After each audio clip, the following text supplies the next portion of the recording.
درشب اللہم صلی اللہ سیدنا صفینا حبیبنا نبینا مولانا محمد بارک وسلم صلو علیہ صلاۃ و سلام علیکہ یا رسول اللہ صلی اللہ تعالی علیہ وسلم۔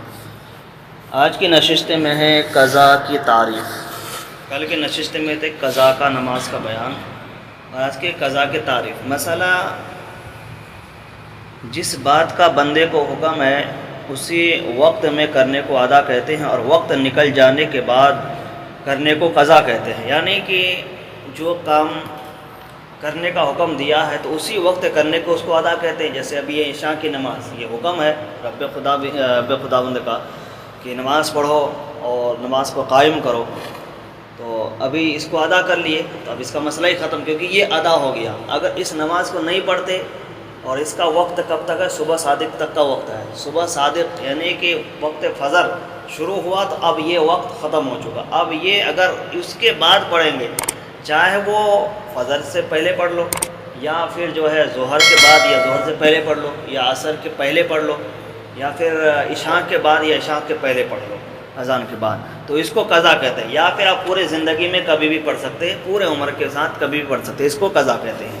مسئلہ وقت میں تحریمہ باندھ لیا تو نماز قضا نہ ہوئی بلکہ ادا ہے، مگر فجر، جمعہ اور عیدین کی نماز میں سلام سے پہلے اگر وقت نکل گیا تو نماز جاتی رہی۔ یعنی کہ اب جو ہے فجر کی اور جمعہ اور عیدین کی نماز میں سلام سے پہلے اگر وقت گیا تو پھر وہ نماز جاتی رہی، اب ان کی کوئی حساب نہیں ہے۔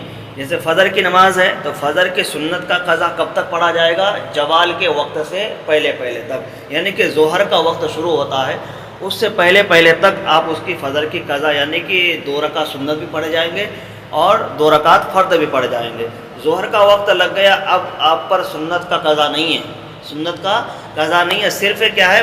فرض کا قضا ہے۔ 2 فرض کے آپ کو پڑھنا پڑے گا۔ اگر صاحب ترتیب ہے تو پہلے ظہر کی نماز میں آئے تو پہلے وہ 2 رکعت آپ کو پڑھنا پڑے گا، پہلے 2 رکعت پڑھنا پڑے گا۔ اسی طرح سے پھر آپ کو 4 رکعت سنت، 4 رکعت اپنا ظہر کی پوری نماز البتہ پڑھنا پڑے گا۔ البتہ قضا کا گناہ اس پر نہیں، لیکن جاگتے ہی اور یاد آنے پر اگر مکروہ وقت نہ ہو تو اسی وقت پڑھ لے، دیر کرنا مکروہ ہے۔ یعنی کہ سویا ہوا تھا، نماز کا وقت جماعت نکل گئی اور جیسے بندہ جاگا اور جاگتے ہی مکروہ وقت نہیں ہوا، جیسے فجر کے ٹائم آپ مان کے لو 6 بجے سورج نکل رہے ہیں، اب 6 بجے سورج نکل رہے تو اس وقت مکروہ ہے، اس وقت نماز نہیں پڑھ سکتے۔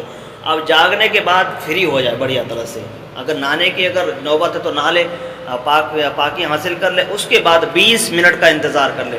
پاکی حاصل نہیں ہے، صرف وضو سے آپ نماز پڑھ سکتے ہیں، تو پہلے آپ 20 منٹ کا انتظار کریں۔ اگر 6 بجے سورج نکل رہا ہے تو 6:20 تک انتظار کریں۔ 21 منٹ کے بعد آپ جو ہے زوال کے وقت سے پہلے تک پوری نماز کو پڑھ لیں، نماز ہو جائے گی اور آپ پر جو ہے قضا کا ذمہ نہیں ہوگا۔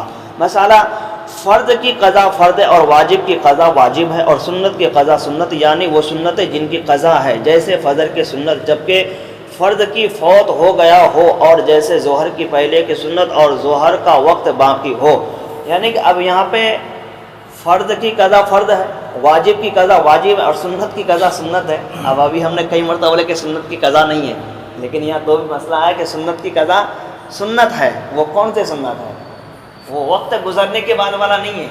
جیسے فجر کی قضا سنت قضا ہو گئی تو 20 منٹ بعد پڑھنے کا، ٹھیک ہے، اور ظہر کی سنت قضا ہو گئی، ظہر کی سنت قضا ہو گئی۔ جیسے جماعت ایسے ٹائم آئے کہ جماعت کھڑی ہونی ہو، یا پھر 1 یا 2 منٹ ہے، اور 1-2 منٹ ہو تو پھر حکم یہ ہوتا ہے کہ آپ سنت کو نہ پڑھیں، کیونکہ نماز کے تکبیر تحریمہ پہلے تکبیر میں شامل ہونا بہت بڑا ثواب ہے، بہت بڑا ثواب ہے۔ یہ واقعہ ہے، ایک مرتبہ جو ہے نا حضرت غوث پاک رضی اللہ تعالیٰ عنہ کے پاس ایک شخص جو نا آئے اور کافی دن تک آپ کو دیکھا کہ آپ کی نماز قضا ہوئی کہ نہیں ہوئی، آپ کو یہ پہچان کرتے کہ آپ اللہ کے ولی ہے کہ نہیں، آپ اللہ کے ولی ہے کہ نہیں ہے۔ غوث پاک کو جو ہے نا اس کا امتحان لینے کے لیے آیا بندہ، اور 40 دن تک کم سے کم وہ 40 دن تک جو ہے نا سرکار غوث پاک کو نماز پڑھتے ہوئے دیکھا۔ ہاں سرکار غوث پاک وہ تو پھر غوث ہے، پھر ولیوں کے سردار، ان کی نماز کیسے قضا ہو سکتے؟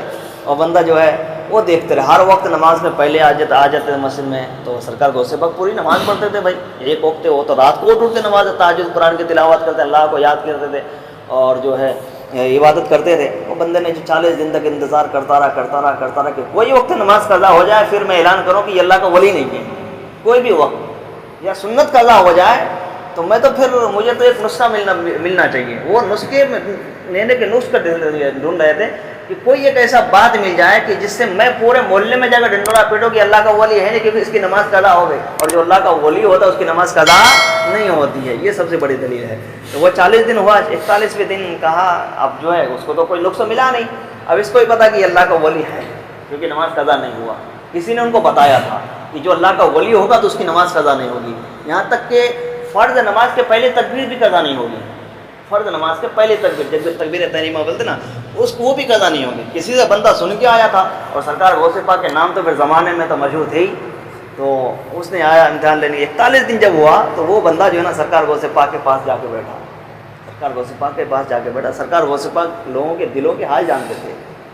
بندہ کس کام کے لیے آیا وہ بھی کہتے تھے, کیونکہ کئی ایسے واقعات میں ایسے ہیں. اور جب آپ بیان کرتے تھے لاکھوں کے مجمع میں لوگ ہوا کرتے تھے, اور آپ کے مجمع سے کئی کے دنوں تو لاش اٹھا کرتے تھے.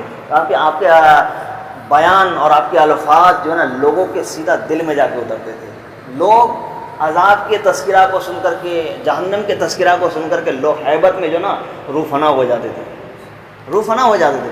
تو جو ہے نا وہ بندہ آیا, کہا کہ حضرت آپ اللہ کے ولی ہے کہ نہیں ہے. وہ بندہ آپ سوال کر رہا ہے کس سے؟ سرکار غوث پاک سے, کہ حضرت آپ یہ بتا کہ اللہ کا ولی ہے کہ نہیں ہے. تو اب سرکار غوث پاک نے کہا کہ تمہیں خود نہیں پتا, تم تو میرا امتحان لینے آئے تھے نا.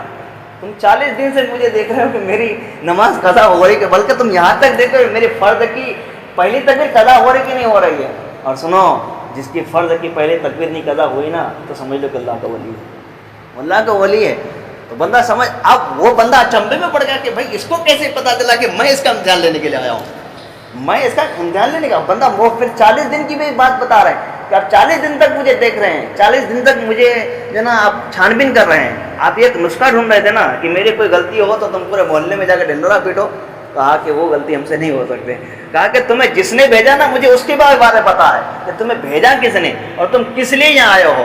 تو بندے نے کہا کہ حضرت بات آپ کو سمجھ چاہیے, حقیقت یہی ہے کہ میں آپ کا امتحان لینے کے لیے آیا تھا اور آپ کو دیکھ رہے تھے. کہا کہ تم مجھے دیکھ رہے تھے, میں تمہیں دیکھ رہا تھا کہ تم کیا کر رہے ہو میرے پیچھے. تو یہ پہلی تکبیر کے بعد کہا کہ پہلے تکبیر اگر سنت ہو, ظہر کی ہو یا عصر کی ہو یا عشاء کی ہو, تو سنت کو اس وقت آپ قضا کر دیں. پہلے تکبیر میں آپ کو شامل بنا. تو اسی طرح سے اب اس پہ قضا ہو گئی. وہ کیا ہے؟ سنت موقعہ ہے, غیر موقعہ نہیں, سنت موقعہ ہے. سنت موقعہ کی قضا ہے, سنت غیر موقعہ کی قضا نہیں ہے. سنت موقعہ کی قضا وہ بھی کب تک؟ ٹائم رہتے ہوئے. اب مان کے چلو ظہر کے وقت ہم آخری وقت میں آیا, آخری وقت میں, ایسے وقت میں آیا کہ ہم سنت بھی نہیں پڑھ سکتے, میرے پاس اتنا وقت نہیں ہے. اگر میں سنت پڑھوں گا پھر فرض پڑھوں گا تو تب تک ٹائم نکل جائے کہ عصر کا وقت شروع ہو جائے. مثال کے طور پر 3 بجے عصر کا ٹائم شروع ہو رہا. اب ہم آئے 2:55 میں, اس 5 منٹ میں بس میرے پاس اونلی 5 منٹ ہے. 5 منٹ میں وضو بھی کرنا ہے اور پوری نماز بھی پڑھنا ہے. اب وضو میں کم سے کم بھائی 2 منٹ تو لگے گا ہی, کم سے کم 2 منٹ وہاں سے آنے میں, پانی کو پوچھنے میں, مسجد میں اندر داخل ہونے میں کم سے کم 2 منٹ بندہ کو لگے. بچا 3 منٹ. اب 3 منٹ میں 4 سنت بھی نہیں پڑھ سکتے, نہ 4 فرض پڑھ سکتے, نہ 2 سنت پڑھ سکتے. چلو 2 نفل چھوڑ دو, پڑھو گے تو ثواب, نہیں پڑھو گے تو کوئی گناہ نہیں. اب شریعت کہتی ہے تم سنت کو چھوڑ دو, اور بات کہ وہ بھی سنت, اب یہ دونوں کیا ہے؟ سنت موقعہ ہے, سنت موقعہ ہے. تو اب شریعت کہتی ہے کہ فرض کو ادا کر لو, تمہارے سر سے فرض کے ذمہ ہٹ جائے گا تاکہ تم یعنی کہ عذاب سے بچ جاؤ گے, گناہوں سے بچ جاؤ گے. تو اسی لیے کہا کہ اگر وقت ہے, اب میں نے مان کے چلو آخری وقت میں آیا, 2:45 پہ آیا, 3 پہ ختم ہے, 15 منٹ میں انسان چاہے تو چھوٹی چھوٹی سورت, اور وقت کم ہے تو پھر مسئلہ یہ بھی ہے کہ جہاں 3 مرتبہ سبحان رب الاعلیٰ اور عظیم سجدہ اور رکوع میں 3 مرتبہ کہنے کے بجائے 1 مرتبہ کہیں اور نماز ہو جائے گی. اور قاعدہ اخیرہ میں اتحیات پڑھ کے صرف سلام کو پھیرتے نماز ہو جائے گی. درود شریف اور دعائے معصورہ پڑھنے کی, کیونکہ ٹائم کم ہے اور نماز کو مجھے پورا پڑھنا, صرف 10 رکعت نماز کو پڑھنے نماز ہو جائے گی. 2 رکعت کو نفل ہے, نفل چاہے کوئی سی بھی نماز بھی ہو آپ پڑھ سکتے ہیں, نہیں پڑھ سکتے وہ آپ کے ذمہ ہے. پڑھو گے تو ثواب, نہیں پڑھو گے تو کوئی گناہ, ہاں لیکن اس کا عادت بنانا گناہ ہے, عادت بنانا گناہ ہے. تو اسی طرح سے ظہر کی سنت, اب یہاں پہ دیکھو اسپشٹ بات لکھ دیا, ظہر کی پہلے کی سنت جبکہ ظہر کا وقت باقی ہو، اور فجر کی سنت جبکہ فرض کے بعد، یعنی کہ فرض بھی فوت ہو گیا ہو اور جیسے ظہر کے بعد، یعنی کہ یہ دو سنتوں کے بارے میں تذکیر آیا، نہ کہ عشاء کے بارے میں آیا، نہ کہ کیا کہتے عصر کے بارے میں آیا، عشاء اور عصر کے بارے میں نہیں آیا، کیونکہ عشاء اور عصر کی دونوں کیا سنتیں غیر مؤکدہ ہے، غیر مؤکدہ ہے، آپ پڑھیں گے تو ثواب، نہیں پڑھیں گے تو کوئی گناہ نہیں، ہاں اس کا عادت نہیں بنانا چاہیے۔ اچھا قضا کا وقت کیا ہے؟ قضا میں جیسے اب قضا ہو گیا، اب اس کا وقت کیا، کب تک پڑھنا چاہیے، اس کی ترتیب کیا ہے؟ مثلا قضا کے لیے کوئی وقت مقررہ نہیں ہے، کوئی وقت، 6 وقت جس کا کم ہے، یعنی کہ 6 وقت میں، جیسے مان کے چلو فجر کا قضا ہوا، وہ زندگی میں، یعنی کہ جب سے وہ بالغ ہوا، جب سے وہ بالغ بندہ 12 سال میں ہو جاتا، زیادہ سے زیادہ حد 15 سال ہے، 15 سال تک ان کو تو لکھنا ہی پڑے گا، نماز ان پر بالکل فرض عین ہو چکا ہے۔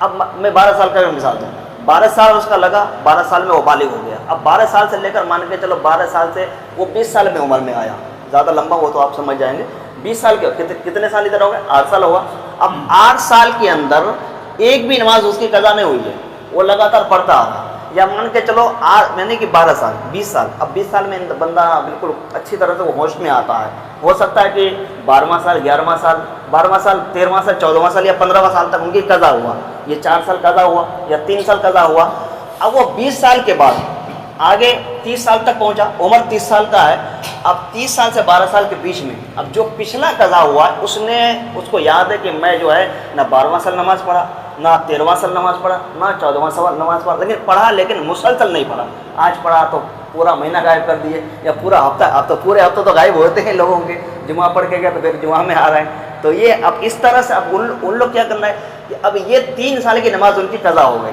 اب 3 سال کی نماز قضا ہونے کے بعد اب وہ 20 سال کے بعد اس نے حساب لگایا اپنے زندگی کا کہ میں نے 3 سال تک میری نماز قضا ہوئی، اب 3 سال تک اس نے نماز پڑھتا رہا، 3 سال کے مسلسل، یعنی کہ 365 3 کیا 900 یعنی کہ 900 وقت سے زیادہ ہوا، یعنی کہ ایک دن کا 900 وقت ہوا، اور پھر 65 ادھر مان کے چلو کافی ہوا، تو اب اسی طرح سے اس نے کیلکولیشن کر کے اس نے مکمل کر لیا، 25واں سال میں یا 23واں سال میں 22واں، جو بھی آگے چل کے اس نے پورا سال کا مکمل کر لیا کہ اب ان کے ذمہ ایک بھی وقت قضا باقی نہیں ہے، ایک بھی وقت قضا باقی نہیں ہے، اب پھر ان کا قضا دوبارہ ہوتا ہے، دوبارہ کیسے ہوا، جیسے مان کے چلو فجر کا ہوا، ایک وقت کا قضا ہوا، اب وہ ظہر میں آیا، فجر میں قضا ہو گیا، ظہر میں آیا، اب ظہر میں اگر وہ طلوع آفتاب سے پہلے پڑھ لیا تو کوئی بات نہیں، ان کے سر سے ذمہ ہٹ گیا، اب وہ سیدھا آ کر کے ظہر کی نماز پڑھ سکتا ہے، امامت بھی کر سکتا ہے، نماز بھی پڑھ سکتا ہے، اگر مقتدی بن کے نماز پڑھے تو نماز پڑھے، امامت اگر کرنا چاہے تو وہ امامت کر سکتا ہے۔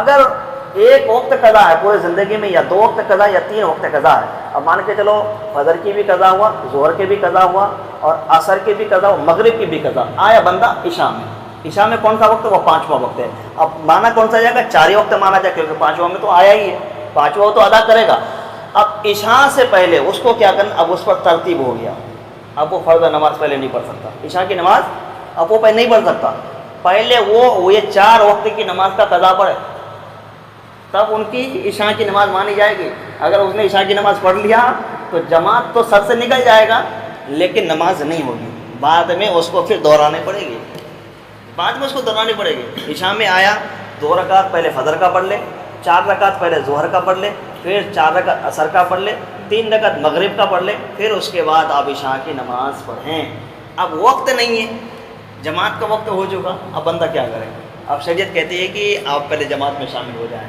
کیونکہ جماعت کا ثواب آپ کو مل جائے گا، لیکن نماز آپ کو پھر پڑھنی پڑے گی بعد میں، یہ آپ کے لیے سزا ہے، یہ آپ کی تھوڑی سی محنت اٹھانی پڑے گی، لیکن شریعت کیا کہہ رہے ہیں کہ وہ ترتیب ہونا چاہیے، جس کے اب مان کے جو 6 وقت کی نماز ان کی مسلسل قضا ہو چکا، اب 7واں وقت میں آیا، 7واں وقت میں آیا تو بھی ان کے لیے کیا حکم ہے، یہ 6 وقت کی نماز کو مسلسل کرے، 7واں وقت اگر قضا ہو چکا، مسلسل 7واں وقت قضا ہو چکا، اب 7واں وقت ان کو 5 وقت میں مانا جائے گا، 6 وقت، کیونکہ عشاء میں 2 نمازیں ہیں قضا کی، عشاء میں 2 نمازیں ہیں، ایک فرض قضا ہو چکا، اس کا بھی قضا ہے، اور وتر کا واجب کا قضا بھی اس پر واجب ہے، اب وہ فجر میں آیا، ادھر ایک فجر یعنی کہ پہلے دن کا فجر، اس کے بعد پھر ظہر، پھر عصر، پھر مغرب، پھر عشاء، پھر فجر، اب یہ فجر میں آیا تو عشاء تک ان کا 6 وقت ہو چکا، کیونکہ عشاء کا وتر جو ہے، وتر واجب اللیل ہے، یہ رات کی نماز ہے. ویسے تو ہم لوگ کے پاس اتنا ٹائم نہیں ہے تو عشاء بھی پڑھ کے چلے جاتے ہیں, لیکن اصل میں یہ وطر کا نماز واجب اللیل ہے. اولیاء اکرام بزرگان دین جو ہے نا, کبھی بھی عشاء کے بعد وطر نماز نہیں پڑھتے تھے. عشاء کے بعد وطر نماز نہیں پڑھتے تھے. 4 سنت پڑھے, 4 فرض پڑھ لیے, 2 سنت پڑھ لیے, 2 نفل پڑھ لیے, بس. باقی 3 وطر اور 2 نفل نہیں پڑھتے تھے. یہ کب پڑھتے تھے؟ یہ تہجد گزار جو لوگ ہوتے ہیں نا, وہ تہجد کے ٹائم پڑھتے ہیں. وہ تہجد کیونکہ واجب اللیل. اب یہاں پہ نیت ہم لوگ کرتے کیا؟ نیت کی میں نے 2-3 رکعت نماز وطر واسطے اللہ تعالیٰ کی, واجب واسطے اللہ تعالیٰ کہ میرا کاوشک اللہ وہ پر. یہ نیت عام نیت. ابھی اگر پڑھیں گے, اب یہی نماز کو ہم اگر عشاء کے بعد تہجد میں جا کے پڑھیں گے تو یہاں پہ واجب اللیل کہنا پڑے گا. رات کی نماز, یہ نماز رات کی نماز ہے. اور بزرگان دین نے اس کو فرض کے برابر, کیونکہ واجب تو ویسے بھی فرض کے برابر ہے, ذمہ سمجھ لیا. کیونکہ اس نماز کو ادا کرنا ہی ہے, نہیں کرے گا تو کیا ہوگا؟ گنہگار ہو جائے گا. تو اسی طرح سے 6 وقت کی نماز قضا ہوا, 7ویں وقت میں آیا تو پھر اب ان پر کیا ہوا؟ ترتیب شامل نہیں ہوگا. 7ویں وقت میں آیا کیونکہ 6 تو پہلے مکمل ہو چکا, اب ان پر ترتیب واجب نہیں ہوگا. اب چاہے وہ پہلے اپنا جماعت میں شامل ہو جائے, پھر اس کے بعد ان کی ترتیب پورا کر لے. اب یہ 6 وقت کی نماز اس نے ادا کر لیا, 6 وقت کی ادا, اب نماز پڑھتا جائے, نماز پھر ایک دن قضا ہو چکا, پھر آیا, پھر ان پر پہلے ان کا قضا کا پہلے حساب کرنا پڑے گا. پہلے حساب کر لیے, پھر اس کے بعد اپنا جماعت سے پڑھتے رہے. یہ طریقہ ہے. انشاءاللہ میرے پاس وہ چارٹ بنا ہوا ہے, تو انشاءاللہ 1-2 دن کے اندر وہ چارٹ نکال کر کے, جس کو بھی لینا ہے وہ نکال کر کے اسٹیپ مار دیں گے. اس پہ اردو میں اور ہندی میں ٹائپنگ کیا ہوا پورا طریقہ, بہت آسان طریقہ ہے.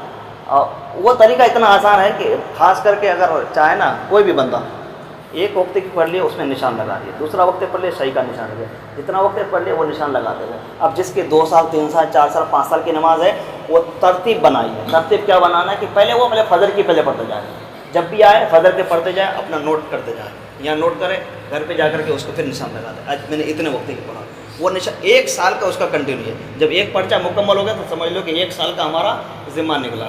اب جتنے سال بچے ہیں پھر دوسرا پرچہ, پھر اس کو نکالو, پھر اس کو لکھتے جاؤ. بہت آسان طریقہ ہے, میں نے اس کو بہت سوچ سمجھ کے بنایا. اب مان کے جب پتہ کیسے چلے گا؟ 12 سال ہوا, 12 سال مان کے 30 سال کا عمر ہوا آپ کا. 30 سال کی عمر سے اب 12 سال کو مائنس کرتے ہیں, کتنا بچا؟ 18 ہوا.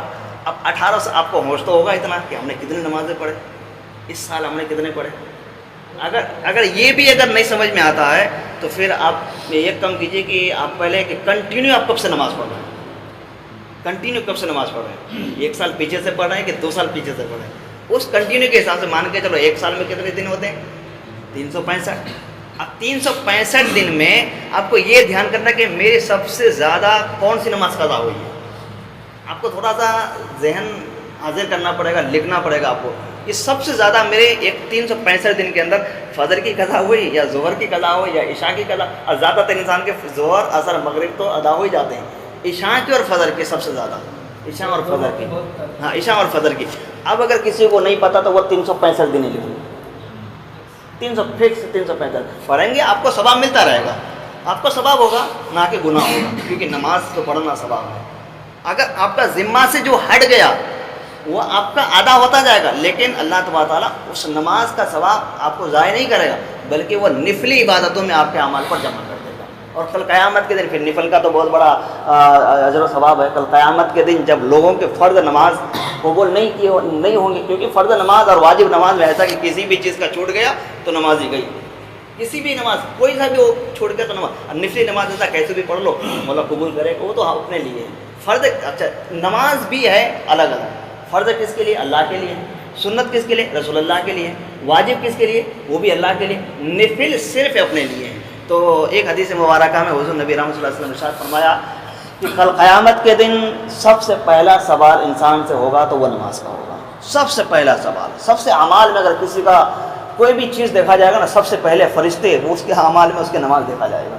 تو اب جس کی فرض نماز قضا ہو چکا ہے اور وہ نفلی نمازیں پڑھا ہے, جیسے ظہر میں پڑھا ہے, عشاء میں پڑھا ہے, مغرب میں پڑھا ہے, باقی شب قدر شب برات میں جو نفلی نماز پڑھے نا, کل قیامت کے دن حضور نبی رحمۃ صلی اللہ علیہ وسلم کے فرمان کے مطابق ان نفلی نمازوں کو کاٹ کاٹ کر کے نا فرضوں کے برابر میں دیا جائے گا, فرضوں کی جگہ دیا جائے گا. اور پھر حضور نبی رحمۃ صلی اللہ علیہ وسلم ارشاد فرمائیں گے, اے فرشتوں ان کے اعمال دوبارہ چیک کرو, دوبارہ چیک کرو اس کی اعمال.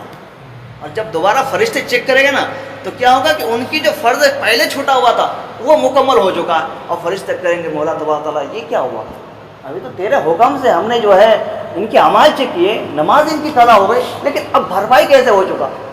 تو حاطب غیب سے آئیں گے, اے میرے فرشتوں, میرے محبوب نے آ کر کے تمہیں حکم نہیں دیا کہ دوبارہ اس کے اعمال کو چیک کرو. میرے محبوب نے اپنے امتیوں کو بتایا, اپنے عاشقوں کو بتایا تھا کہ تم نفل نماز کو پڑھو, یہ تمہارا فرض کے برابر قیامت کے دن کام کرے گا. اور میرے محبوب کا کہنا تو سچ ہے.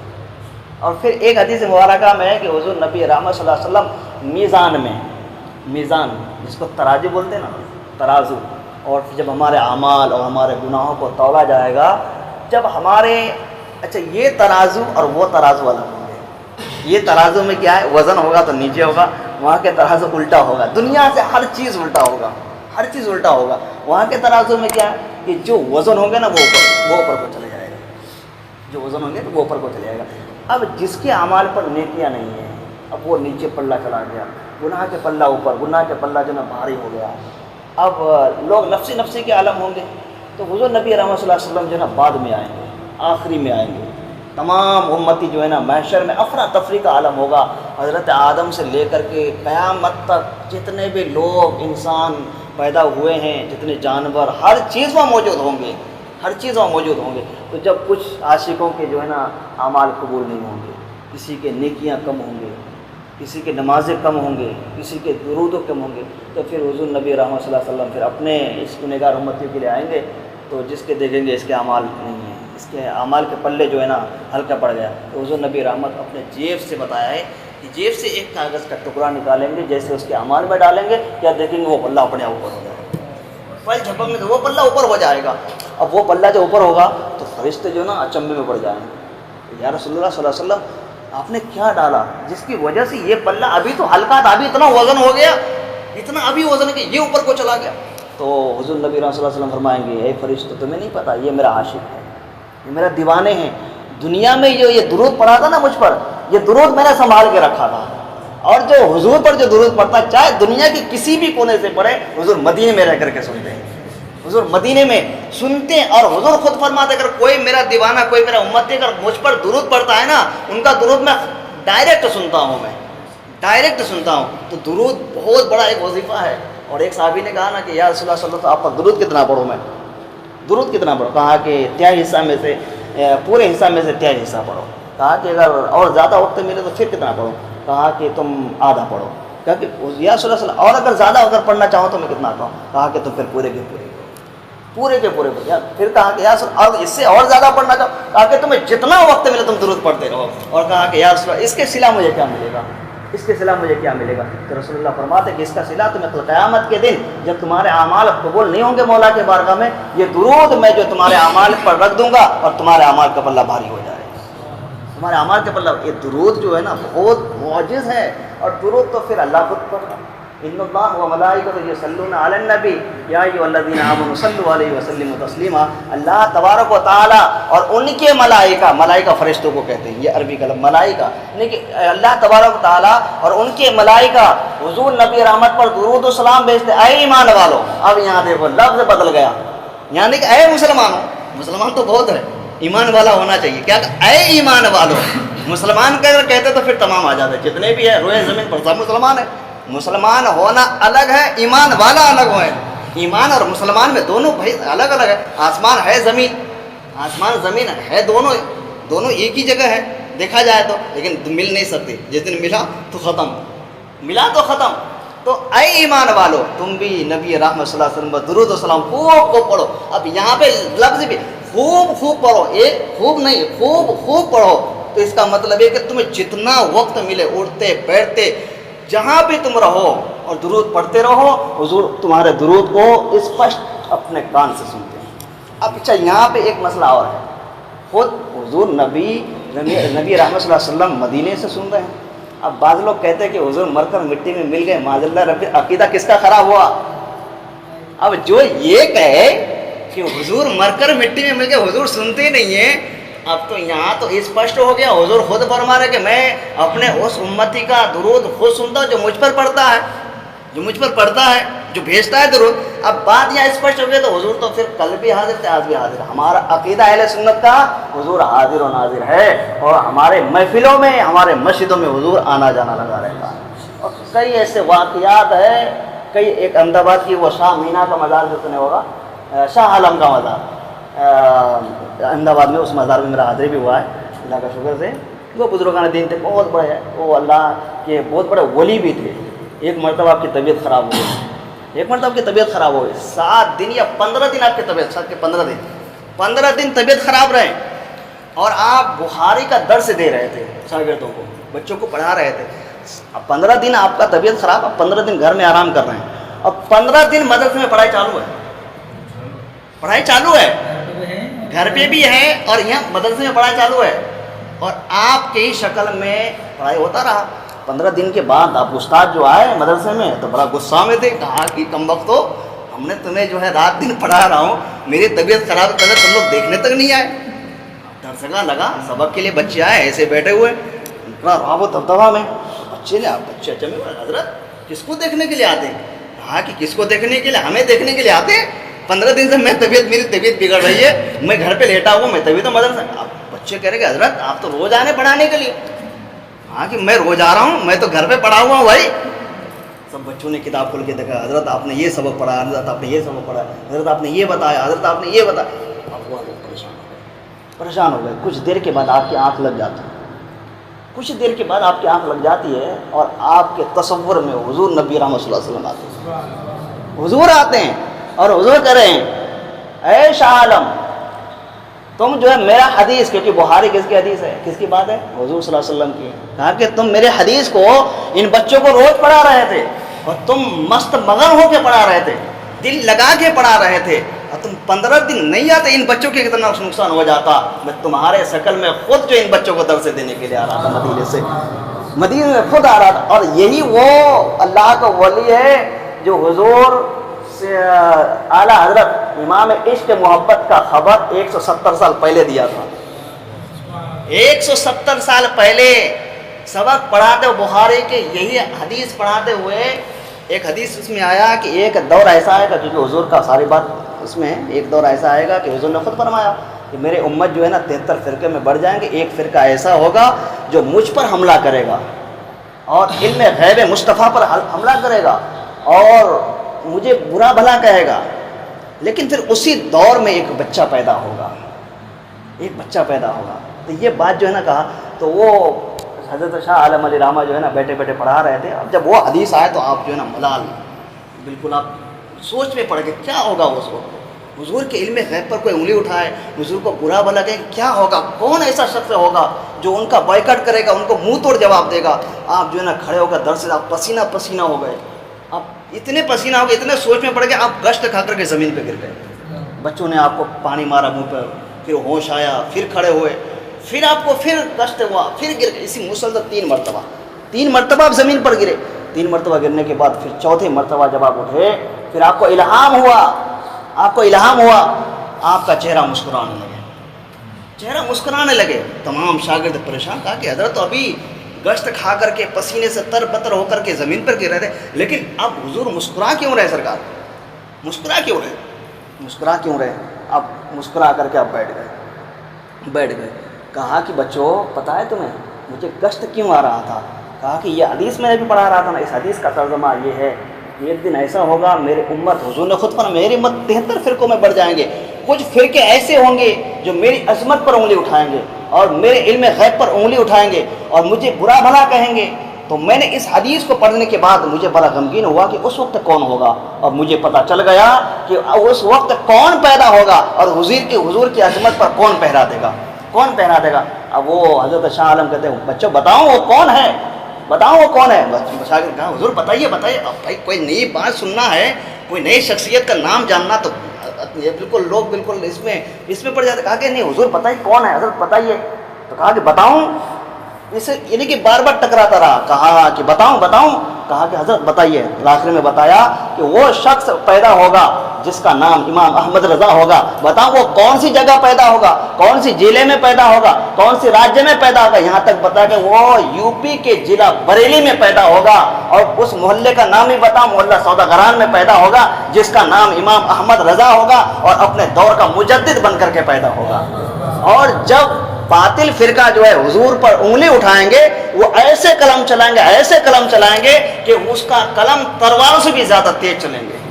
اور حضور اعلیٰ حضرت کی وہ کرامت آپ دونوں ہاتھوں سے لکھا کرتے تھے۔ اور پھر اس وقت یہ فرقہ جو نکلے تھے نا، آج سے 150 سال پہلے والا فرقہ، حضور اعلیٰ حضرت نے جب قلم چلائے دولت المکیہ مکہ میں جا کر کے لکھے، تو وہاں جا کر کے ان کو بھی مات دے کر کے آئے۔ اور ہم جیسوں کو تو پھر اعلیٰ حضرت نے تو ایک شاعر نے کہا نا کہ وادی رضا کے کوئی ہمالیہ رضا کا ہے، جس سمت دیکھی وہ علاقہ رضا کا ہے۔ آج سے 100 سال پہلے یا 100 سال بعد تک کوئی ایسا شخص پیدا نہ ہوا نہ ہوگا جو اعلیٰ حضرت جیسا تھے۔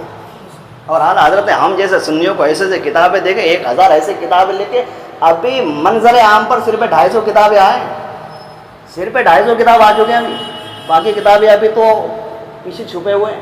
اور ان 250 کتاب میں جس کو فتویٰ رضویہ کا نام سنا نا، 32 جلدوں میں ابھی ان کا مترجم اتنی بڑی کتاب ہے۔ اب اس کتاب کے جو اردو، عربی کو تو چھوڑ دو، اردو ترجمہ اچھے ہم جیسے لوگ تو پڑھ نہیں پاتے، اردو سب نہیں پڑھ پاتے، اتنا کٹھن اردو ہے۔ اور ایسے مستند جواب دیا، ایسے مستند دلیل دیا ہے۔ آج سنیت میں یہاں تک کہ سپریم کورٹ میں بھی وہ کتاب آج رکھا ہوا ہے۔ پہلے سپریم کورٹ میں یہ اسلامی معاملات میں جو طلاق وغیرہ کا حوالہ دیے جاتا تھا، اس میں مسئلے دیے جاتے تھے، وہ پہلے فتویٰ عالمگیری تھے، فتویٰ عالمگیری تھے۔ اب فتویٰ عالمگیری کو ہٹا کر کے فتویٰ رضویہ کو رکھا گیا ہے۔ الہ آباد ہائی کورٹ میں آج بھی موجود ہے۔ کتنی بڑی شخصیت ہے اعلیٰ حضرت، تو وہ باطل فرقوں کو منہ توڑ جواب دیا ہے، اور ہم جیسے نکاروں کے ایمان اور عقیدہ کو بچایا ہے اور نبی سے ملایا ہے، اور جو نبی سے ہمیں ملا ہے تو پھر ہم ان کا گن گائیں گے۔ اسی مہینے کے سفر کو، سفر مرجع کے 25 سفر کو حضور اعلیٰ حضرت کے عرس مبارکہ ہے۔ 2:45 پہ آپ کا کل ہے۔ انشاءاللہ سوچتے ہیں کہ یہاں پہ بھی جو ہے نا ایک چھوٹا موٹا پروگرام رکھیں گے، اور سے آگے کہ ہم بھائی ان کا تو نام لیں گے جس کا پٹا ہمارے گلے میں ہو، جس کی وجہ سے ہمارا عقیدہ اور ایمان مضبوط ہوا ہو، جو ہمیں نبی سے ملایا، جو صحابہ سے ملایا، جو بزرگان دین سے ملایا، جو ہمیں صحیح سند اور صحیح دلیل دے کر کے دنیا فانی سے رخصت گئے، لیکن نام ان کا آج بھی ہے چاروں طرف پورے عالم اسلام میں۔ اللہ تبارک تعالیٰ سے دعا ہے کہ ہم سب کو اہدنا الصراط المستقیم، شریعت مصطفیٰ سنت رسول پر عمل کرنے کی توفیق رفیق عطا فرما۔ ہم سب کو نماز پنجابانہ با جماعت ادا کرنے کی توفیق رفیق عطا فرما۔ یا مولا اپنے حبیب کے صدقے تو فیض سے مولا ہم سب کی ایمان کے عقیدہ کے مولا حفاظت عطا فرما۔ یا مولا اپنے حبیب کے صدقے تو فیض سے مولا ہم سب کو حضور نبی رحمت صلی اللہ علیہ وسلم کے ہاتھوں سے شفاعت نصیب عطا فرما۔ یا مولا ہم سب کو مولا حضور کی زیارت نصیب عطا فرما۔ یا مولا اپنے حبیب کے صدقے تو فیض سے مولا ہم سب کو حضور نبی رحمت صلی اللہ علیہ وسلم پر خوب خوب درود و سلام پڑھنے کی توفیق رفیق عطا فرما۔ یا مولا اپنے حبیب کے صدقے تو فیض سے مولا ہم میں سے جو پریشان حال ہے مولا ہم سب کی پریشان کا دور عطا فرما۔ ہم میں سے جو بیمار ہے مولا ہم سب کو شفاء کل کامل عاجل عطا فرما۔ یا مولا اپنے حبیب کے صدقے تو فیض سے نماز عشاء کے صدقے تو فیض سے مولا خصوص بالخصوص ایک بچی ہے مولا جس کا نام عائزہ ہے، عائزل مولا اپنے حبیب کے صدقے تو فیض سے مولا اس کی طبیعت خراب ہے مولا تو اپنے فضل و کرم سے مولا اس کو شفاء کل کامل عاجل عطا فرما۔ یا مولا اپنے حبیب کے صدقے تو فیض سے مولا اس کو مولا تمام جسمانی امراض سے مولا محفوظ عطا فرما، تمام شیاطین مکر و فریب سے مولا محفوظ عطا فرما، تمام بلاؤں سے مصیبتوں سے مولا اس بچوں کو مولا محفوظ عطا فرما، اس کے دوائیوں مولا شفا عطا فرما۔ وقال اللہ تعالی فی شان حبیبہ المصطفیٰ ان اللہ وملائکتہ یصلون علی النبی یا ایھا الذین آمنوا صلوا علیہ وسلموا تسلیما۔ اللهم صل علی سیدنا شفیعنا حبیبنا نبینا مولانا محمد بارک وسلم صلوا علیہ صلاۃ وسلام علیک یا رسول اللہ صلی اللہ تعالی وسلم۔ سبحان ربک رب العزۃ عما یصفون وسلام علی المرسلین والحمد للہ رب العالمین وحق لا الہ الا اللہ۔